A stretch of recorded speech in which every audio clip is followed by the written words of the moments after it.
Hi hello friends, chill out with Soumya. வெயிற்கால பள்ளியறையிலிருந்து மறுபடியும் குளிர்கால பள்ளியறைக்கு மாறியிருந்தா பொற்சுவை. ஆனால் மாற்றங்கள் வேற எதுலையும் நடக்கல. அரசு வேலைக்காக வெங்கல் நாட்டுக்கு போன புதிய விற்பனை பேரரசர் அங்கேயே இருக்க சொல்லியிருந்தார். அதுக்கப்புறம் போர் சூழலை நோக்கி நாட்களும் நகர்ந்துட்டு இருந்துச்சு. மழைக்காலம் தொடங்குறதுக்கு முன்னாடியே பேரரசரும் புறப்பட்டு போயிட்டார். போருக்கான ஏற்பாடுகளுக்காக அரண்மனையுடைய முக்கிய பொறுப்பாளர்கள் எல்லாரும் முன்னாடியே புறப்பட்டு போயிருந்தாங்க. கருவூல பொறுப்பாளர் வெள்ளிக்கொண்டார் மட்டும்தான் கோட்டையில தங்கியிருந்தார். ஆனா இந்த போர் சூழல் எதுவும் பொற்சுமையுடைய மனசுக்குள்ள எந்த மாற்றத்தையும் நிகழ்த்தல. அவனுடைய நாட்கள் வழக்கம் போலவே கழிஞ்சது. ஒரு நாள் சுகமதியை அழைச்சிக்கிட்டு அரண்மனையுடைய வெவ்வேறு மாளிகைகளை போய் பார்த்துட்டு இருந்தா. அப்போ தனிச்சிருந்த அழகான மாளிகை ஒண்ணு அவ கண்ணில் பட்டுச்சு. மாளிகையுடைய வெளிப்புற சுதை வேலைப்பாடுகளை பார்த்ததும் உள்ள போய் பார்க்க ஆசைப்பட்டா. அது என்ன மாளிகைன்னு சுகமதிக்கு தெரியும். அதனால அங்க போறத எவ்வளவோ தவிர்க்க பார்த்தா. ஆனா அதுக்குள்ள பொற்சுவை மாளிகைக்குள்ள நுழைஞ்சிட்டா. இளவரசி திடீர்னு அங்க வருவான்னு பணிப்பெண்கள் எதிர்பார்க்கல. உடனே அவளை வரவேற்க ஏற்பாடுகள் செய்ய, ஆனா பொற்சுவையும் அதுக்குள்ள உள்ள போயிட்டா. ஓவியங்களும் மர வேலைப்பாடுகளும் மனித கற்பனைக்கு எட்டாத பேரழகு கொண்டு விளங்குச்சு. எங்கேயும் இசைக்கருவிகள் நிறைஞ்சிருந்துச்சு. வியந்து பார்த்த பொற்சுவை இது என்ன மாளிகைன்னு கேட்டா. சொல்றதுக்கு கொஞ்சம் தயக்கத்தோட சுகமதி நின்றுட்டு இருந்தப்போ பக்கத்துல இருந்து தலைமை பணிப்பெண் இந்த மாளிகையின் பெயர் பாண்டரங்கம்னு சொன்னான்.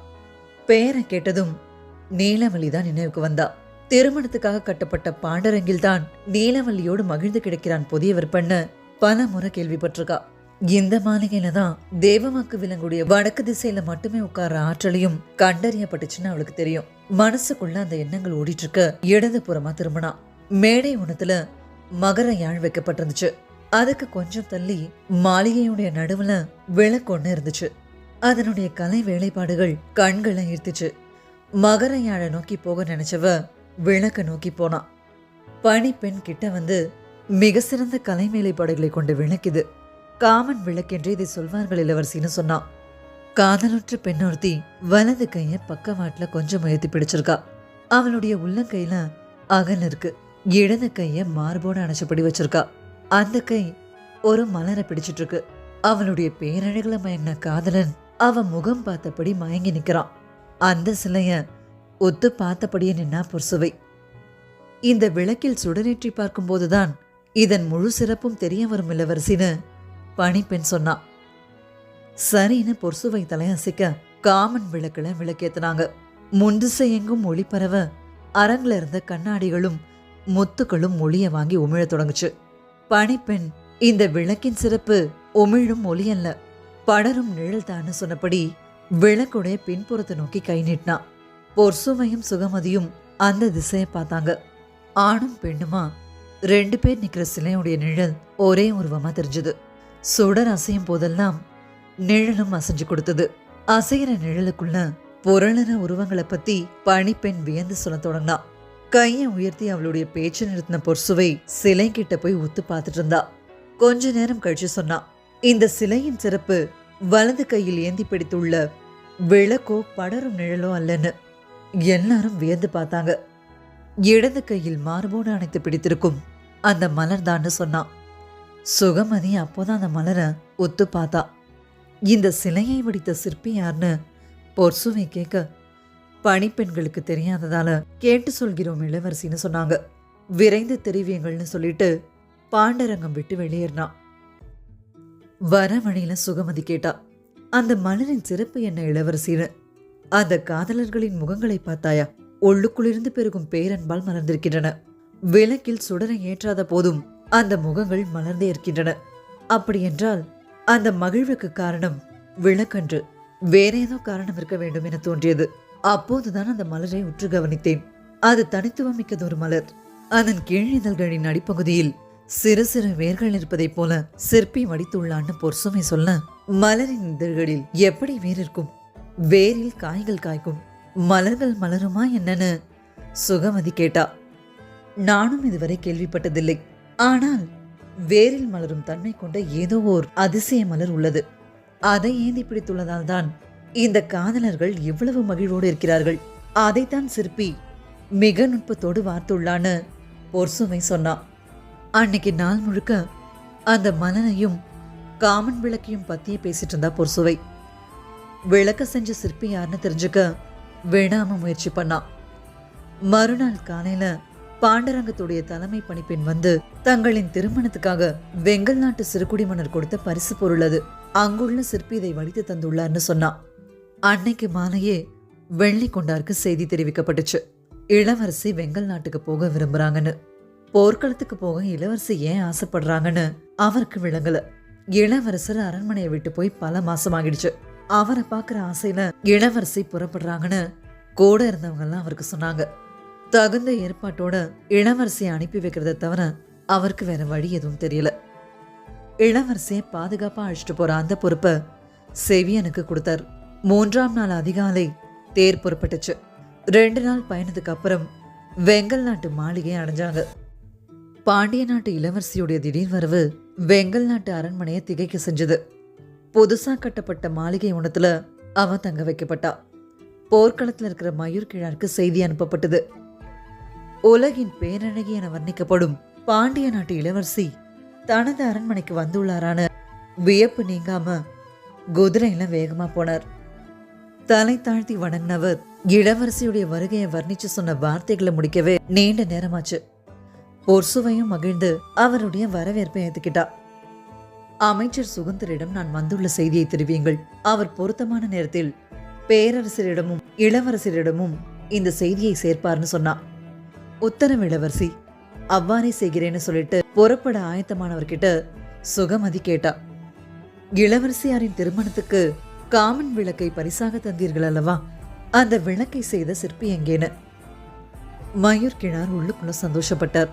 இந்த மாளிகைக்கு இளவரசர் வர நாளன்னைக்கு காமன் விளக்கு இங்க இருக்கணும்னு இளவரசி ஆசைப்படுறாங்க போலன்னு நினைச்சுக்கிட்டாரு. உடனடியாக அதற்கு ஏற்பாடு செய்கிறேன்னு சொன்னவர் அரண்மனையுடைய தலைமை சித்திரக்காரர் குழல்தத்தனை அழைச்சு காராலி எங்க இருந்தாலும் அழைச்சிட்டு வர உத்தரவு கொடுத்துட்டு போர்க்களம் திரும்பினார். குழல்தத்தன் வயசுல மூத்தவர். இளவரசியை பார்த்து வணங்கிட்டு காராலியுடைய ஊர் மலை குன்றுகளுக்குள்ள இருக்கு, போய் திரும்ப 3 நாட்கள் ஆகும்னு சொல்லிட்டு கிளம்பிட்டாரு. இளவரசி பொர்சுவை பயணக்கலைப்பு நீங்க ஓய்வெடுத்தா. 3 நாட்களுக்கு அப்புறம் குழல்தத்தன் வந்தார். ஆனா கூட யாரும் வரல. காராளி வர மறுத்து விட்டான் இளவரசின்னு ரொம்ப பணிஞ்சு சொன்னார். யாரும் எதிர்பார்க்காத பதிலா இருந்துச்சு.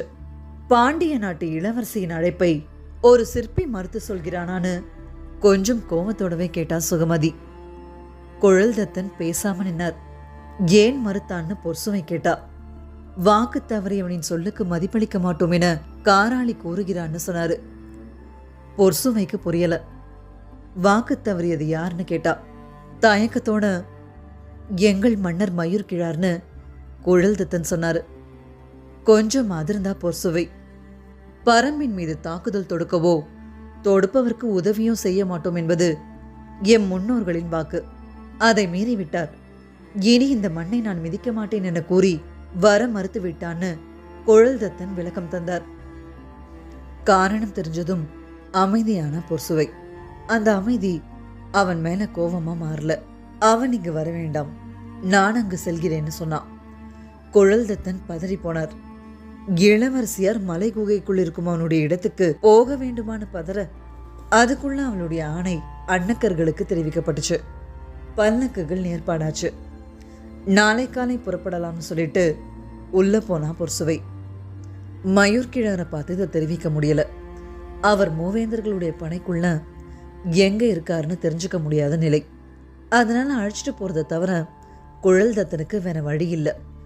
பல்லக்க சுமந்தபடி காரமலையுடைய அடிவார மலைகளுக்குள்ள நுழைஞ்சாங்க அன்னக்கர்கள். குழல்தத்தன் முன்னாடி போயிட்டு இருந்தாரு.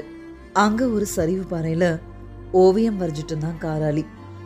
பல்லக்க கீழே இருக்க அவனை நோக்கி வந்தா பொர்சுவை. வருபவர் தான் பாண்டிய நாட்டு இளவரசின்னு சொல்லிட்டு அந்த இடம் விட்டு போனார் குழல்தத்தன். சுகமதி பல்லக்கு கிட்டேயே நின்னுகிட்டா. இளவரசியை மகிழ்ந்து வரவேற்க காராளி ஆயத்தமா இல்ல. தலை தாழ்த்தினபடி உயிரற்ற குரல்ல வரவேற்றான்.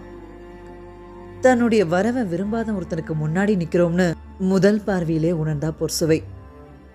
ஆனாலும் என்ன, அவனது கலை என்னை இங்கே வர வைத்திருக்கிறது. வாக்கு மீறியவன் மன்னனே ஆனாலும் அவன் மாளிகைக்கு வரமாட்டேன் என்று சொல்லும் துணிவு பிடித்திருக்கிறது. அதனால் தான் வந்துள்ளேன்னு மனசுக்குள்ள நினைச்சபடி நீ வடித்து தந்த காமன் விளக்கு மிக சிறப்பாக இருக்கிறதுன்னு சொன்னான். 1.5 வருஷத்துக்கு முன்னாடி செஞ்சு தந்த விளக்கு பத்தி நினைவுக்கு வந்துச்சு. எல்லாரையும் போல அதோட சிறப்பு என்னன்னு தெரியாமலே பாராட்டுற இன்னொருத்தர் நினைச்சபடி நன்றின்னு சொன்னான் தலை நிமிராம. அந்த சிலையின் அழகு சுடரில் ஒளியேற்றும் போது இணைந்து விழும் நிழலில் இருப்பதாக கூறினர். ஆனால் எனக்கு அவ்வாறு தோன்றவில்லைன்னு பொர்சுவை சொன்னான். சட்டுன்னு தாழ்த்தியிருந்த தலையை மெல்ல உயர்த்தி இளவரசியை பார்த்தான். உங்களுக்கு என்ன தோன்றியதுன்னு கேட்டான். அவள் இடது கையில் பிடித்திருக்கும் மலரில் தான் அந்த சிலையின் உயிர் இருப்பதாக நினைக்கிறேன் அவன் சொல்லவும், நான் சொல்வது சரிதானான்னு கேட்டா. கொஞ்சம் இடைவெளிக்கு பிறகு எப்படி கண்டறிந்தீர்கள்னு கேட்டான். நீ விளக்கில் வடித்துள்ள சிலைகள் அவ்வளவு உயிர்ப்போடு இருக்கின்றன. அவர்களின் முகங்களில் இருக்கும் மகிழ்வை வார்த்தைகளால் சொல்ல முடியாது. அதற்கு காரணம் இடது கையில் ஏந்திருக்கும் மலர்தான். அவள் அதை உயிரென காத்து வைத்திருக்கிறாள்னு பொர்சுமை பதில் சொன்னான். அதுக்கு காராளி, ஆம், அதுதான் மலர்களிலே அதிசிறந்தது. காதலின் குறியீடாக மலை மக்கள் போற்றுவதுன்னு சொன்னான். உடனே பொர்சுவை பெருவியப்போட, என்ன மலர் அது, அதன் சிறப்பு என்னன்னு கேட்டா. முகம் மலர்ந்து காராளி சொன்னா, நிலத்தில் பூக்கும் பூக்கள் எல்லாம் ஒரு முறைதான் மலர்கின்றன, பிறகு காய்ந்து உதிர்ந்து விடுகின்றன. ஆனால் நீர்ப்பூக்கள் அப்படியென்று அவை மலர்கின்றன, பிறகு கூம்புகின்றன, மீண்டும் மலர்கின்றன. பூக்களின் அதிசயம் நீர்ப்பூக்கள் என்று தான் பலரும் கருதுவர்னு காராணி சொல்லிட்டு இருக்க, ஆமா அதில் என்ன ஐயம்னு கேட்டா பொர்சுவை. நீர்ப்பூக்களைப் போல மலர்ந்து பிறகு கூம்பி மீண்டும் மலரும் பூ ஒன்று நிலத்திலும் இருக்கிறதுன்னு சொன்னான். பெரு வியப்போட, நீ சொல்வது உண்மையான பொர்சுவை கேட்க, ஆம்னு சொன்ன காராளி, அதில் வியப்புக்குரிய செய்தி இதுவன்று, இதனினும் சிறந்த ஒன்று உள்ளதுன்னா. சொல்லி முடிக்கிறதுக்கு முன்னாடியே என்ன அதுன்னு கேட்டா. முளைக்கும் பயிர் நிலத்தை முண்டி மேலே வருவதைப் போல வேரிலிருந்து முளைக்கும் இந்த மலர் நிலத்தை முண்டி மேலே வந்து மண்ணோடு மலரும். இதன் வியப்புக்குரிய குணம் என்னவென்றால், மனிதர்கள் யாரேனும் அருகில் போனால் மலர்ந்த அதன் இதழ்களை மீண்டும் கூப்பி உள்ளே இழுத்துக்கொள்ளும். அதன் மேலிதழ்களில் சிறு சிறு முற்கள் இருக்கும். பார்ப்பவர்கள் ஏதோ முள்காய் மண்ணுள் கிடைக்கிறதென கடந்து போய் விடுவார்கள்னு காராளி சொன்னா. பொர்சுவை அசையாம கேட்டுட்டு இருந்தா. காராளி பேச்சை நிறுத்தி அமைதியானா. அப்படி என்றால் மனிதர்கள் இதை பார்க்கவே முடியாதான்னு கேட்டா. முடியும். பேரன்பால் ஒன்று கலந்த காதலர்கள் மண்ணுள் புதைந்திருக்கும் இதன் அருகே உட்கார்ந்து ஈசல் புற்றை மெல்ல ஊதுவது போல மூச்சு காற்றால் ஊத வேண்டும். காதல் இணையர்களின் மூச்சுக்காற்று படப்பட கொஞ்சம் கொஞ்சமாக இந்த மலர் மலர்ந்து வெளிவரும் என்று சொல்வார்கள்னு காராளி விளக்கம் தந்தான். பொர்சுமையுடைய உடல் நடுங்கி அடங்குச்சு. நீ சொல்வது உண்மையான கேட்டா. ஆமாம்னு சொன்னவன், இதன் ஆதி பெயர் நிலமுரண்டி, ஆனால் காதல் மலர் என்றால் தான் காட்டில் உள்ளவர்களுக்கு தெரியும்னு சொன்னான். பொர்சுவை வார்த்தை இல்லாம நின்னா. பாரியும் ஆதினியும் தங்களின் மூச்சுக்காற்றால் மலர வைத்த காதல் மலரை ஏந்தி நின்றார்கள் என்று என் ஆசான் ஒரு முறை கூறினார். அந்த காட்சியை நான் கற்பனையாக வரைந்திருந்தேன். மயூர் கிழார் புதுமையாக ஏதாவது பரிசு பொருள் செய்ய வேண்டும் என்று சொன்னபோது அந்த ஓவியத்தையும் விளக்காக அமைத்தேன். எல்லோரும் சிலை அமைக்கப்பட்ட கோணத்தால் நிழல் படர்வதைத்தான் கவனித்தார்களே தவிர கையில் ஏந்திருக்கும் காதல் மலரை யாரும் கவனிக்கவில்லை. நீங்கள் மட்டுமே அந்த அதிசய மலரை கண்டறிந்தீர்கள்னு சொன்னான். மூர்ச்சையாகிறத போல தாக்குண்டு நின்னா பொர்சுவை. நீ வடித்துள்ள சிற்பத்தில் இருப்பது பாரியும் ஆதினியுமானு கேட்டா. அவர்களை நினைத்துதான் அந்த ஓவியத்தை வரைந்தேன். அந்த ஓவியம் கொண்டே சிற்பத்தை உருவாக்கினேன். அப்படியெனில் அதில் இருப்பது அவர்கள் தானேன காராளி சொல்லவும் மிரட்சியிலிருந்து மீள முடியல. பாண்டிய பேரரசின் பாண்டரங்கத்துக்குள் எத்தனை காலமாக இருப்பது பாரியின் சிலையான கலங்கி நின்னா பொர்சுவை. மனங்களை வெல்ல தெரிந்தவன் ஒருபோதும் தோல்வி அடைய மாட்டான். நாடுகளையும் காலங்களையும் கடந்து கலைகளால் அவன் வாழ்வான்.